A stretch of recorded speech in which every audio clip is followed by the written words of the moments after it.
ಮಧ್ಯ ಕರ್ನಾಟಕದ ಜಲ ಹಾಗೂ ಉದ್ಯೋಗ ಹಕ್ಕುಗಳಿಗಾಗಿ ಧ್ವನಿಗೂಡಿಸಲು ಏಪ್ರಿಲ್ 21ರಂದು ನಂಜಾವಧೂತ ಶ್ರೀಗಳ 47ನೇ ವರ್ಧಂತಿ ಮಹೋತ್ಸವದ ಅಂಗವಾಗಿ ನೀರಾವರಿ ಹಕ್ಕೊತ್ತಾಯ ಸಮಾರಂಭ ಆಯೋಜಿಸಲಾಗಿದೆ ಎಂದು ಕುಂಚಿಟಿಗ ಸಮುದಾಯದ ಮುಖಂಡರು ತಿಳಿಸಿದರು. ಶಿರಾನಗರದ ಕುಂಚಿಟಿಗ ಸಂಘದ ಕಚೇರಿಯಲ್ಲಿ ನಡೆದ ಸುದ್ದಿಗೋಷ್ಠಿಯಲ್ಲಿ ಮಾತನಾಡಿದ ಮುಖಂಡರು, ಸ್ಫಟಿಕಾಪುರಿ ಮಹಾಸಂಸ್ಥಾನ ಮಠದ ಪೀಠಾಧ್ಯಕ್ಷ ಶ್ರೀ ನಂಜಾವಧೂತ ಶ್ರೀಗಳು ತಮ್ಮ ಜನ್ಮದಿನವನ್ನ ವೈಯಕ್ತಿಕ ಆಚರಣೆಗಿಂತ ಹೆಚ್ಚಾಗಿ ಮಧ್ಯ ಕರ್ನಾಟಕದ ಕುಡಿಯುವ ನೀರು ಮತ್ತು ಶಾಶ್ವತ ನೀರಿಗಾಗಿ ನೀರಾವರಿ ಹಕ್ಕೊತ್ತಾಯ ದಿನವಾಗಿ ಅರ್ಪಿಸಿದ್ದಾರೆ. ಹೇಮಾವತಿ ನೀರನ್ನ ಶಿರಾ ತಾಲೂಕಿಗೆ ಹರಿಸುವಲ್ಲಿ ನಿರಂತರ ಹೋರಾಟ ನಡೆಸುತ್ತಾ ಬಂದಿರುವ ಶ್ರೀಗಳು ಭದ್ರಾ ಮೇಲ್ದಂಡೆ, ಎತ್ತಿನಹೊಳೆ ಹಾಗೂ ಹೇಮಾವತಿ ಯೋಜನೆಗಳ ಮೂಲಕ ಬೆಂಗಳೂರು, ಕೋಲಾರ, ತುಮಕೂರು ಮತ್ತು ಚಿತ್ರದುರ್ಗ ಜಿಲ್ಲೆಗಳ ನೀರಿನ ದಾಹವನ್ನ ನೀಗಿಸಲು ಶ್ರಮ ವಹಿಸಿದ್ದಾರೆ. ಈ ಹಿನ್ನೆಲೆಯಲ್ಲಿ ಈ ವರ್ಧಂತಿ ಮಹೋತ್ಸವವು ಕೇವಲ ಆಚರಣೆಯಾಗದೆ ಜಲ ಹಕ್ಕುಗಳ ಪ್ರತಿಪಾದನೆಯ ವೇದಿಕೆಯಾಗಿ ರೂಪುಗೊಂಡಿದೆ. ಉದ್ಯೋಗ ಮತ್ತು ಮೀಸಲಾತಿ ಅಸಮತೋಲನದ ವಿರುದ್ಧ ಧ್ವನಿಯಾಗಲಿದೆ. ಈ ಬಾರಿ ಸಮಾರಂಭವು ಕೇವಲ ನೀರಾವರಿಗಷ್ಟೇ ಸೀಮಿತವಾಗದೆ ಮಧ್ಯ ಕರ್ನಾಟಕದ ಸಮಗ್ರ ಅಭಿವೃದ್ಧಿ, ಮೀಸಲಾತಿ ಅಸಮತೋಲನದ ನಿರ್ವಹಣೆ ಹಾಗೂ ಈ ಭಾಗದ ಪ್ರತಿಭಾನ್ವಿತ ಯುವಕರಿಗೆ ಉದ್ಯೋಗಾವಕಾಶಗಳಲ್ಲಿ ಸಿಗಬೇಕಾದ ಸಮಪಾಲಿನ ಬಗ್ಗೆ ಚರ್ಚಿಸುವ ಹಕ್ಕೊತ್ತಾಯ ವೇದಿಕೆಯಾಗಲಿದೆ ಎಂದು ತಿಳಿಸಿದರು. ಈ ಸಂದರ್ಭದಲ್ಲಿ ಮುದ್ದೇನಹಳ್ಳಿ ರಾಮಕೃಷ್ಣ, ಪ್ರಕಾಶ್ ಗೌಡ, ರಂಗನಾಥ್, ಬೋಪಣ್ಣ, ಮಹಾಲಿಂಗಪ್ಪ, ತುಮುಲ್ ನಿರ್ದೇಶಕ ಎಸ್ಆರ್ ಗೌಡ, ವಕೀಲರಾದ ಡಿಸಿ ಅಶೋಕ್ ಸೇರಿದಂತೆ ಸಮುದಾಯದ ಮುಖಂಡರು ಹಾಗೂ ಉಪಸ್ಥಿತರಿದ್ದರು. ನಂಜಾವಧೂತ ಸ್ವಾಮೀಜಿಗಳ ಚರಣ ಕಮಲಗಳಿಗೆ ಅಭಿನಂದಿಸುತ್ತಾ, ಶ್ರೀಗಳು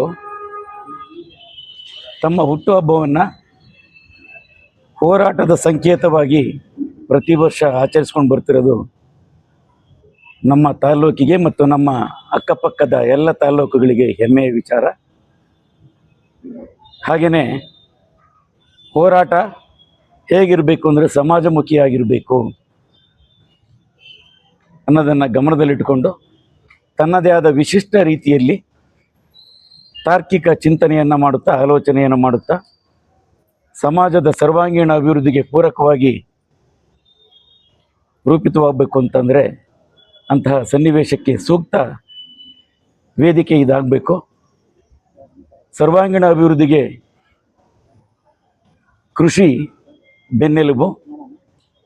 ಕೃಷಿ ಬೆನ್ನೆಲುಬಾಗಿರುವಂತಹ ನಮ್ಮ ರಾಷ್ಟ್ರದಲ್ಲಿ ಕೃಷಿಗೆ ಮತ್ತು ಕುಡಿಯುವ ನೀರಿಗೆ ಸಹಕಾರಿಯಾಗಿ ನೀರನ್ನು ಒದಗಿಸಿದರೆ ರೈತನ ಉದ್ಧಾರ ಆಗ್ತೈತೆ, ಗ್ರಾಮೀಣ ಭಾಗದ ಜನತೆಯ ಅಭಿವೃದ್ಧಿ ಆಗ್ತೈತೆ. ಆ ಅಭಿವೃದ್ಧಿಯ ಮೂಲಕ ಸರ್ವಾಂಗೀಣ ಅಭಿವೃದ್ಧಿಯನ್ನು ಕಾಣಬೇಕು ಅಂತಂದೇಳಿ ಶ್ರೀಗಳು ನಮ್ಮ ತಾಲೂಕಿಗೆ ಅಷ್ಟೇ ಅಲ್ಲ, ಅಕ್ಕಪಕ್ಕದ ಎಲ್ಲ ತಾಲೂಕುಗಳಿಗೂ ಅನುಕೂಲ ಆಗೋ ರೀತಿ ಯಾವುದೇ ರೀತಿ ನೀರು ಸಿಗ್ತೈತೆ ಅಂದರೆ ಆ ನೀರನ್ನು ತರಬೇಕು. ಗ್ರಾಮೀಣ ಭಾಗದ ಜನತೆಯ ಉತ್ಥಾನ ಆಗಬೇಕು, ಉದ್ಧಾರ ಆಗಬೇಕು ಅನ್ನೋದನ್ನು ಗಮನದಲ್ಲಿಟ್ಟುಕೊಂಡು ಪ್ರತಿ ವರ್ಷ ತಮ್ಮ ಹುಟ್ಟುಹಬ್ಬವನ್ನು ಹೋರಾಟದ ಸಂಕೇತವಾಗಿ ಆಚರಿಸ್ತಾ ಇರೋದು ಎಲ್ಲರಿಗೂ ಕೂಡ ಸಂತಸವನ್ನು ತಂದಿದೆ. ಇಂತಹ ಸಂತಸದಲ್ಲಿ ತಾಲೂಕಿನ ಸರ್ವ ಜನಾಂಗದ ಜನತೆ ಮತ್ತು ಅಕ್ಕಪಕ್ಕದ ತಾಲೂಕುಗಳ ಸರ್ವ ಜನಾಂಗದ ಜನತೆ ಪಾಲ್ಗೊಂಡು ಆ ಹೋರಾಟದ ಕಿಚ್ಚನ್ನು ಹೆಚ್ಚಿಸಬೇಕು, ಶ್ರೀಗಳಿಗೆ ಅಭಿನಂದನೆಗಳನ್ನು ಸಲ್ಲಿಸಬೇಕು, ಶುಭಾಶಯವನ್ನು ಕೋರಬೇಕು ಅಂತೇಳಿ ಹೇಳಿ ನನ್ನ ಒಂದೆರಡು ಮಾತು ಮುಗಿಸ್ತೀನಿ. ಜೈ ಹಿಂದ್, ಜೈ ಕರ್ನಾಟಕ. ಏನು ವೇದಿಕೆಯಲ್ಲಿ ಈ ಒಂದು ಪತ್ರಿಕಾಗೋಷ್ಠಿಯಲ್ಲಿ ಆಗಮಿಸಿರ್ತಕ್ಕಂಥ ನಮ್ಮ ಸಮಾಜದ ಎಲ್ಲ ಸಂಘದ ನಿರ್ದೇಶಕರು, ಸಮಾಜದ ಎಲ್ಲ ಪಕ್ಷದ ಮುಖಂಡರುಗಳು ಮತ್ತು ಸಮಾಜಮುಖಿಯಾಗಿ ಕೆಲಸ ಮಾಡಿರ್ತಕ್ಕಂಥ ಎಲ್ಲ ಮುಖಂಡರುಗಳಿಗೂ ಕೂಡ ವಂದಿಸ್ತಾ, ಮತ್ತು ಪತ್ರಿಕಾ ಮಾಧ್ಯಮಕ್ಕೆ ಆಗಮಿಸಿರ್ತಕ್ಕಂಥ ಎಲ್ಲ ಪತ್ರಿಕಾ ಮಾಧ್ಯಮದವರು, ದೃಶ್ಯ ಮಾಧ್ಯಮದವ್ರಿಗೂ ಕೂಡ ವಂದಿಸ್ತಾ, ಏನಪ್ಪ ಈಗ ಎಲ್ಲರೂ ಹೇಳಿದ್ದಾರೆ ಹಿರಿಯರು, ಏನು ಹೆಚ್ಚಾಗಿ ವಿಶೇಷವಾಗಿ ಹೇಳ್ಬೇಕಾದಂಥದ್ದೇನಿಲ್ಲ. ಏನು ಶ್ರೀ ಶ್ರೀ ಶ್ರೀ ನಂಜಾವಧೂತ ಮಹಾಸ್ವಾಮಿಗಳ ವರ್ಧಂತಿ ಮಹೋತ್ಸವ ಇದೇ ಏಪ್ರಿಲ್ 21ನೇ ತಾರೀಕು ಆಗ್ತದೆ. ಆ ಒಂದು ಮಹೋತ್ಸವಕ್ಕೆ ಸ್ವಾಮೀಜಿಯವರ ಈ ವರ್ಧಂತಿ ಮಹೋತ್ಸವನ ನಾವು ನಮ್ಮ ಸಮಾಜದಿಂದ ಮಾಡ್ತಾ ಇದೀವಿ ಅನ್ನೋದಕ್ಕಿಂತ ಇಡೀ ತಾಲೂಕಿನ, ಇಡೀ ನಮ್ಮ ಮಧ್ಯ ಕರ್ನಾಟಕದಿಂದ ಮಾಡಬೇಕು ಅಂತ ಒಂದು ವಿಶೇಷವಾಗಿ. ಯಾಕೆ ಅಂದ್ರೆ ಅವರು ವರ್ಧಂತಿ ಮಹೋತ್ಸವನ ಎಲ್ಲರೂ ತಿಳಿಸಿರ್ತಕ್ಕಂಥ ಅಂತೆ ನೀರಾವರಿ ಹಕ್ಕೊತ್ತಾಯ ಒಂದು ಕಾರ್ಯಕ್ರಮವಾಗಿ ಮಾಡ್ತಿರ್ತಕ್ಕಂಥ ಅದು ಯಾರಿಗೆ ಒಂದು ಸಮಾಜಕ್ಕೆ ಅಥವಾ ಒಂದು ತಾಲೂಕಿಗೆ ಸೀಮಿತವಾಗಿರುತ್ತೆ. ಇಡೀ ಮಧ್ಯ ಕರ್ನಾಟಕದ ಏನು 7-8 ಜಿಲ್ಲೆಗಳು ಬರ್ತವೆ, ಎಲ್ಲ 7-8 ಜಿಲ್ಲೆಗಳಿಗೂ ಕೂಡ ಒಂದು ನೀರಾವರಿ ಸೌಲಭ್ಯ ಹೊಂದುತ್ತೆ.